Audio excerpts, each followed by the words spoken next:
Eh bien, rebonjour et bienvenue toujours sur l'espace dédié au site mécaniqueuniverselle.net, le site qui s'efforce de démontrer que l'humanité évolue vers son ultime perfection.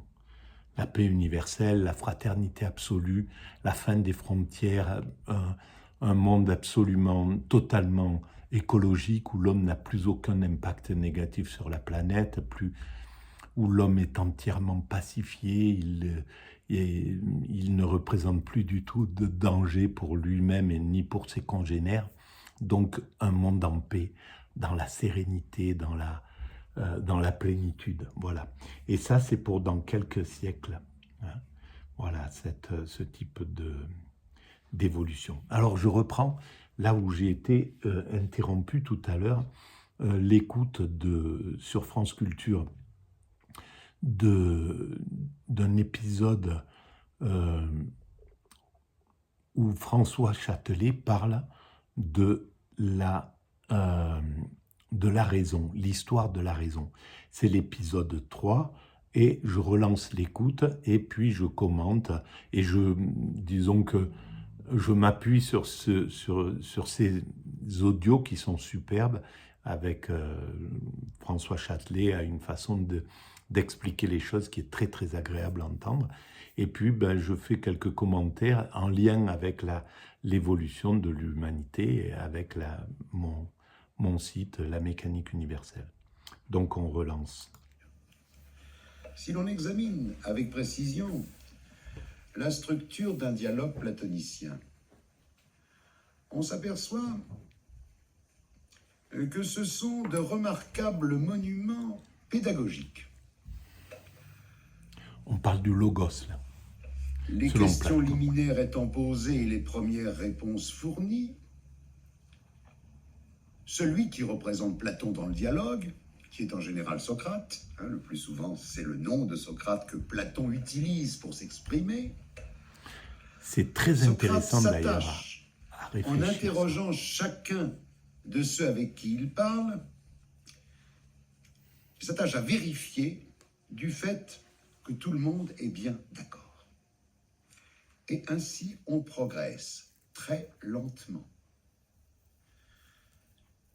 Je dirais que ce n'est pas un procédé chez Platon, car quelquefois surgissent des oppositions dont on a le sentiment que Platon, écrivain, ne les avait pas prévues. Un peu, si vous voulez, comme il arrive que dans les romans, un des personnages échappe au romancier et vive un peu de sa vie indépendante. Eh bien, mais je pense que c'est la création, elle est comme ça. Et Platon, c'était un créatif, c'est inouï la façon dont il écrit. Donc il y a une sorte de création spontanée. Et ça, c'est voilà, c'est la façon dont je procède, dont la mécanique universelle est née. D'abord, elle est née comme ça, que des intuitions, des questions qui m'ont suggéré d'autres questions. J'étais obligé d'y répondre, trouver d'autres questions. Et en fait, tout le site, maintenant, il y a plus de 1000 pages, eh ben, il s'est construit comme ça, d'interrogation en interrogation. Et voilà. Et puis, par exemple, à l'écoute de ces podcasts-là, que j'ai pas écouté, que je découvre en même temps que je commente, eh ben, c'est des commentaires spontanés. Et je pense que Platon, une partie devait être comme ça, une partie devait être travaillée, réfléchie, etc. Mais il y a des parties d'impulsion, parce qu'en plus, voilà, c'est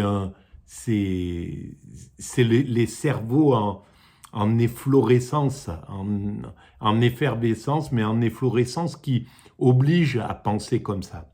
Donc je pense qu'il était dans cette manière, dans les dialogues platoniciens, même dans la République, qui est le dialogue peut-être le mieux méprisé, on a le sentiment que de temps à autre, Platon, se prenant au jeu, laisse en quelque sorte parler un des interlocuteurs qui brusquement se met à contester la position que lui, Platon, par la bouche de Socrate, la position que Platon avait prise. Ça, c'est sa technique. Et de proche en proche, on a le sentiment que le sujet s'épuise, que le discours se construit et On le sent dialogue ça, s'achève en lisant Platon.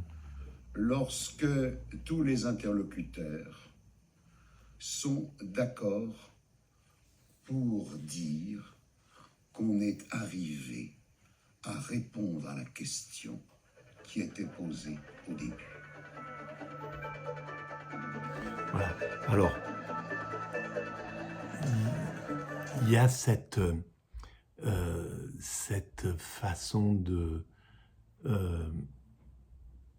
qu'est-ce que je voulais dire? De construire l'humanité se construit grâce à ce type de réflexion, c'est-à-dire chacun vient avec ses opinions, on les confronte, donc il y a des sortes de disputations et dans une grande partie et des religions, parce que c'est par exemple ce qui se passe dans le judaïsme, il y a des idées qui se confrontent, etc. Il faut amener, on le retrouve dans le bouddhisme où les moines apportent un argument, l'autre, etc. Et ça fait des controverses pour atteindre une sorte de vérité. On le retrouve à tous les niveaux et ça peut être ces controverses par des gens qui ne se connaissent pas forcément.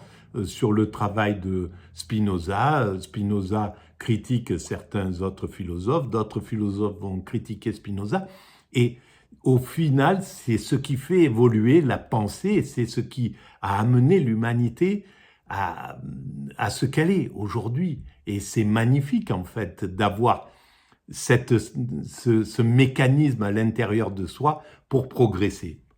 Et on le retrouve à tous les niveaux.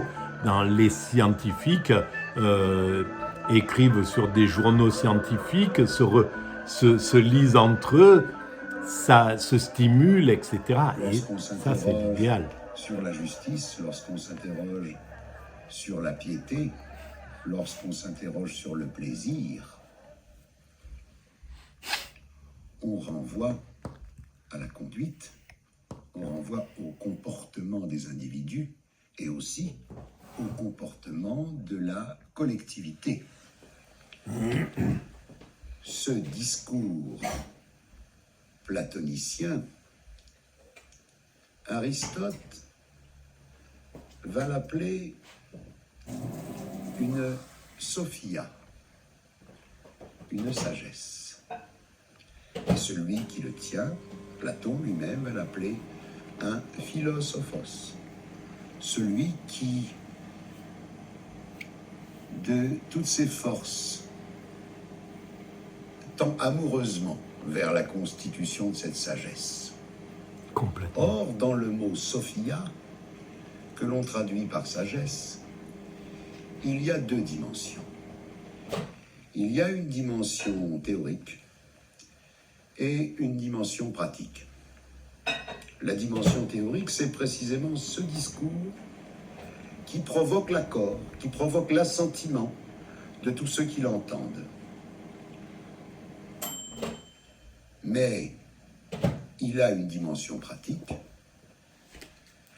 Cet assentiment signifie aussi que l'on est d'accord pour se comporter selon les prescriptions qui auront été définies par ce discours. La sagesse, c'est aussi une manière de se conduire. C'est tout autant une manière de penser qu'une manière de se conduire, et plus nettement encore, c'est une façon d'apparier sa pensée et sa conduite. D'ailleurs, le but platonicien était de former des hommes de pouvoir, c'est-à-dire des hommes qui, connaissant ce qui provoque l'assentiment des uns et des autres, permet de construire une politique qui, en fin de compte, recevra l'assentiment des uns et des autres et qui, du coup, fera cesser la guerre à l'intérieur des cités, la guerre civile, et la guerre entre les cités, la guerre entre les Grecs. C'est pourquoi, en politique, si on n'a pas, dans une démocratie, si on n'est pas à 50%, on devrait être écarté du système. À partir du moment où on est en dessous de 50%, ça pose un problème. Par exemple, là, les médias, actuellement, sont à 25% ou 23% de crédibilité.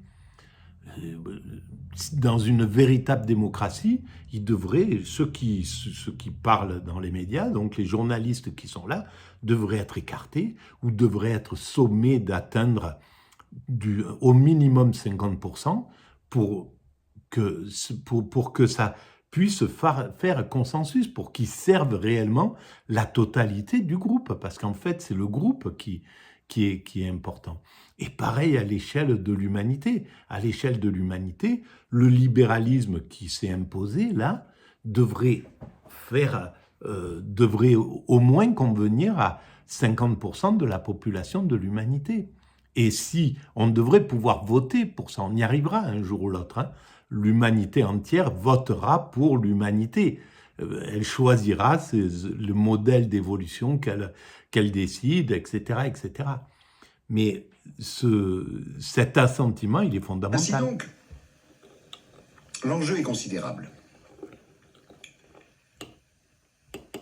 Et cet enjeu, en fin de compte, c'est cet espoir du philosophe de construire une manière de tribunal pacifique qui serait capable d'élaborer le discours d'ensemble qui juge tous les discours et qui, en même temps, soit juge de toutes les pratiques, de toutes les conduites. Mais à la limite, le juge, le philosophe n'aurait pas à juger, à mon sens.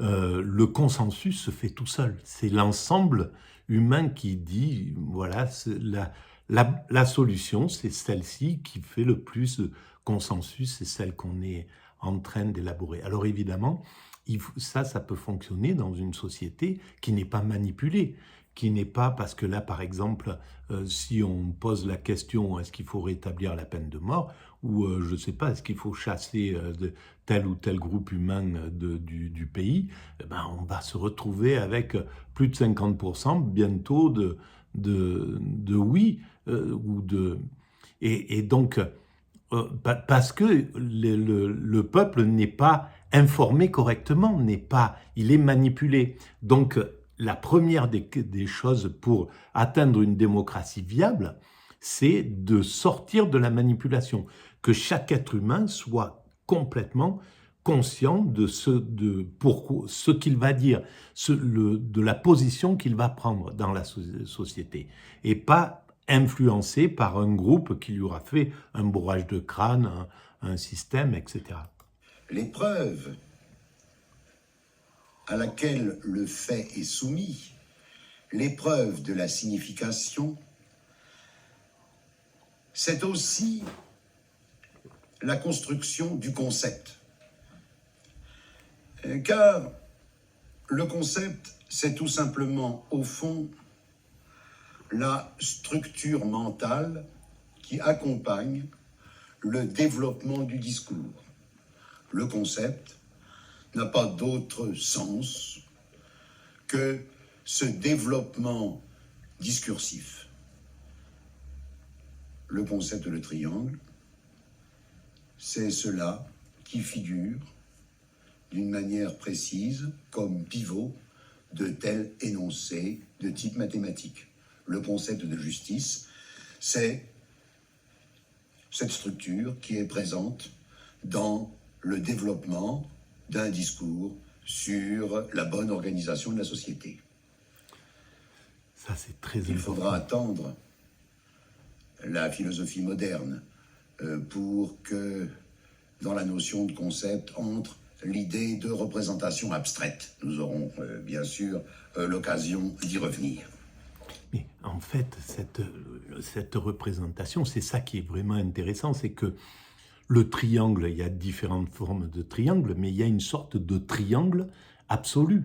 Et là, ça donne de la crédibilité à la pensée de Platon d'un monde de l'esprit où il y aurait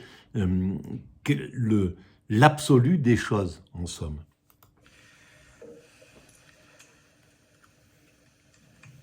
Ce pourrait être d'ailleurs le quatrième sens du mot logos. C'est d'ailleurs, je crois bien, ainsi qu'il arrive à Aristote de l'employer. Les traducteurs actuels d'Aristote, lorsqu'ils sont embarrassés pour traduire ce texte extraordinairement dense qu'est celui d'Aristote, utilisent le mot concept quand ils rencontrent le mot logos. Je voudrais insister sur l'enjeu. Car si ce tribunal existe, il faut bien voir qu'il est redoutable. Qu'il juge les autres discours passe encore. Qu'il juge les conduites, voilà qui devient plus grave et qui va faire l'objet d'interrogations multiples par la suite à l'intérieur de la philosophie et aussi à l'extérieur de la philosophie, du côté de ceux qui vont contester la philosophie. Et il y en a eu dans l'histoire de la pensée.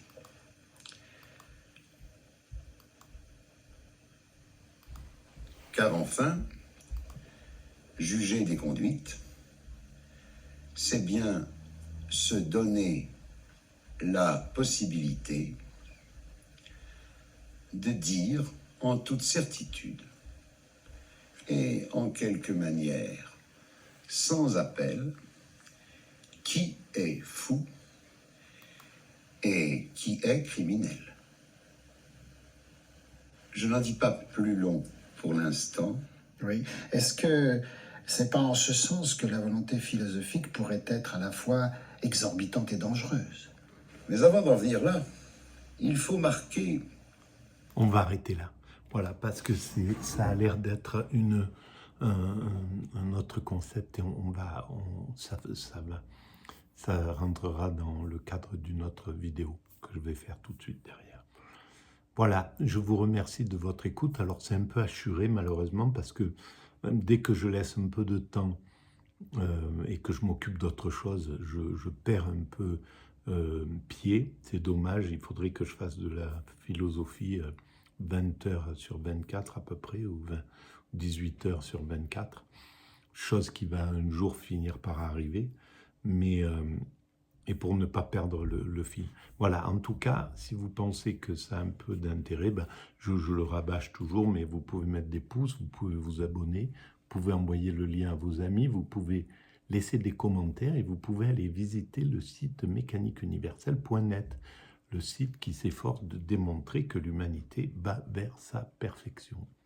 À très bientôt. Merci, au revoir.